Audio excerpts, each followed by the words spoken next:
მოქალაქეთა პოლიტიკური გაერთიანებების შესახებ კანონში არასამთავრობო სექტორის შენიშვნები გათვალისწინებულია. შეთანხმება იურიდიული კომიტეტის თავმჯდომარესთან უკვე შედგა, მოხდა კანონში კონტროლის პალატის როლის და ფუნქციების დაზუსტება, კერძოდ თუ რა შემთხვევაში ექნება უწყებას ყადაღის გამოყენების უფლება. კანონიდან მოხდა ყველა იმ მუხლების ამოღება, რომელიც ზრუდავს გამოხატვის უფლებას.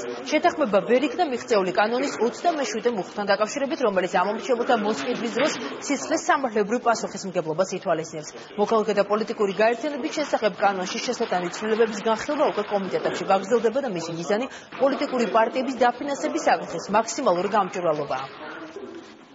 ეს შეხვედრები აღმოჩნდა წარმატებული, იმიტომ რომ იყო ჩამონათვალე პრობლემული საკითხებისა, რომელიც კამპანიის შენგახების ფარგლებში ჩვენ საზოგადოებას ვამსხმობდით და ყველა ძირითადი პრობლემა ჩემი აზრით გარდა სისხლის სამართლის კოდექსის ერთი პუნქტისა არის მოხსნილი. მუშაობა არის გასაგრძელებელი, იმისათვის რომ საარჩევნო გარემო გაუმჯობესდეს და ამაზე ჩვენი კოალიცია ჩვენს პარტნიორებთან ერთად ამ კამპანიის ფარგლებში ვაპირებთ მუშაობას.